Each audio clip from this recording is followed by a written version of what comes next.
আমাদের আমাদের বক্তব্য আশা করি শেষ করতে পেরেছি আমাদের বিশেষ, কিন্তু ক্রীড়ার বিষয়ে বিস্তারিত এখন বলবেন। ক্রীড়া জীবনে যে অসুবিধা হচ্ছে সেটা আমাদের বিষয়ে বিস্তারিত বলবেন আমাদের অলিম্পিক শুটার জনাব রিঙ্কি চৌধুরী। ধন্যবাদ। আসসালামু আলাইকুম। আর একজন ইজ দ্য লাস্ট। উনি ছোট বলতে আপনাদের যদি কোনো প্রশ্ন থাকে না আমি বলে দিলাম এটা রিঙ্কি ভাই একটু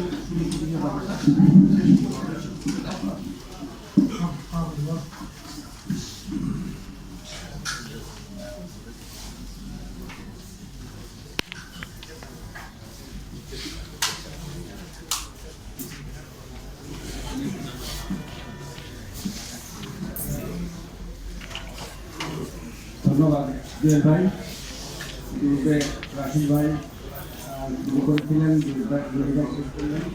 এখন আমি ক্রীড়া সম্বন্ধে অর্থাৎ আমাদের শুটিং ক্রীড়ার জন্য আগ্নেয়াস্ত্র কতটুকু গুরুত্বপূর্ণ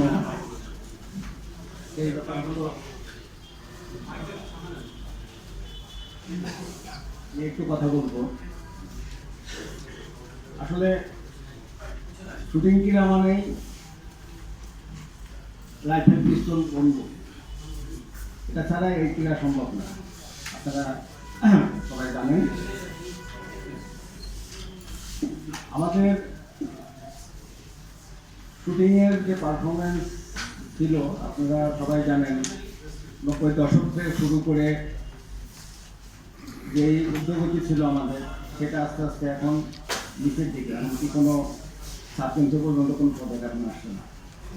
এটার একটা বড় কারণ একটার পর একটা এই অস্ত্রের উপরে সরকারি যে প্রজ্ঞাপন 2016 সাল থেকে শুরু হয়েছে, সেটার কারণে এই অস্ত্র অনেকে ব্যবহার করতে পারছে না, পাশাপাশি অনেকে জমা দিয়ে দিয়েছে।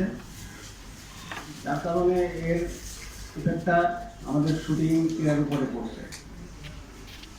একটা জিনিস একটু লক্ষ্য করুন, ক্রীড়ার ক্ষেত্রে বলবো, অন্যান্য ক্রীড়া আপনি ফুটবল, ভলিবল, ক্রিকেট, এই সরঞ্জামগুলো যদি সরকার বলে যে এটা বাইরে কেউ ব্যবহার করতে পারবে না, বাইরে কেউ এটা ক্যারি করতে পারবে না, শুধু ক্লাব ভিত্তিক থাকবে, ফেডারেশন ভিত্তিক থাকবে, তাহলে আপনি সারা বাংলাদেশ দেশ থেকে কয়জন ক্রীড়াবিদ আপনি পাবেন? রুট লেভেল থেকে যদি ছেলেপেলে খেলাধুলা এই সমস্ত জিনিস, ফুটবল, ক্রিকেট, ভলিবল, ব্যাডমিন্টন, সেটাই বলেন, ছোটোকাল থেকে যদি এটা নাড়াচাড়া না করতে পারে তাহলে কি একটা খেলোয়াড় তৈরি হবে? কোনোদিনও সম্ভব না। আমাদের শুটিংয়ের ক্ষেত্রেও কিন্তু একই অবস্থান এসে দাঁড়িয়েছে। আজকে বিভিন্ন গ্রামে গঞ্জে অথবা পারিবারিকভাবে ছোট থেকে আমরা এক সময় এয়ারগান থেকে শুরু করে রাইফেল, পিস্তল বাবার ছিল, সেগুলো নাড়াচাড়া করতে করতে পরবর্তীতে আমরা শিকারও তখন অ্যালাউ ছিল, শিকারও করেছি। এই থেকে আমরা কিন্তু শুটিং আসছি। এখন শিকার অ্যালাউ না, আমরা আর্মস নিয়ে মুভ করতে পারবো না, একটা গুলি ফোটাতে পারবো না। একটা গুলি যদি কোনো কারণে ফোটাই অথবা খরচ করি, সেটার জন্য থানাতে আমাদেরকে জিডি করতে হয়। এত কিছু বাধ্যবাধকতার কারণে কিন্তু আজকে দেখেন আমাদের নিচের লেভেল থেকে কোনো শুটার উঠে আসছে না। এই ক্ষেত্রে আমি বর্তমান সরকারকে বলবো, বিশেষ করে ক্লিয়ার এটার যাতে শুটিংটাকে মানে পারফরমেন্সটা আগের জায়গায় ফিরিয়ে আনতে হয়, তাহলে আর্মসের উপরে যে নতুন করার করেছে এটা বাদসহ 2016 সাল থেকে যে প্রজ্ঞাপনগুলো জারি করেছে সেগুলো পুনর্বিবেচনা করার জন্য আমি বর্তমান সরকারের কাছে অনুরোধ জানাচ্ছি। কারণ হচ্ছে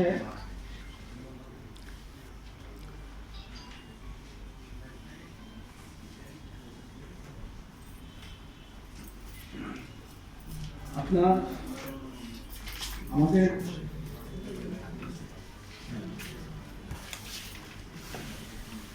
যে কথা বলেছে যে ভাই চলে গেছে। যদি অস্ত্রগুলো যদি আমরা আমাদের সন্তানদেরকে আমরা এটা নাই দেখাতে পারি, তারা যদি এগুলো না নড়াচড়া করতে পারে, তাহলে কীভাবে সম্ভব? একমাত্র কয়েকটা কাজ যেগুলো আছে সেনাবাহিনী, নৌবাহিনী, পুলিশ, মিডিয়া, সেখান থেকে কিন্তু যে পরিমাণ উল্লেখযোগ্য পরিমাণ খেলোয়াড় তৈরি হয়ে আসবে না।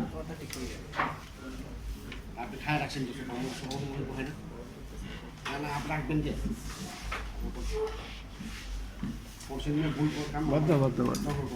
সর্বোপরি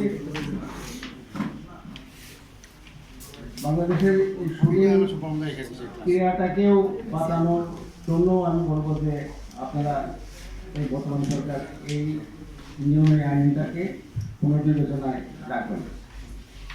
ধন্যবাদ।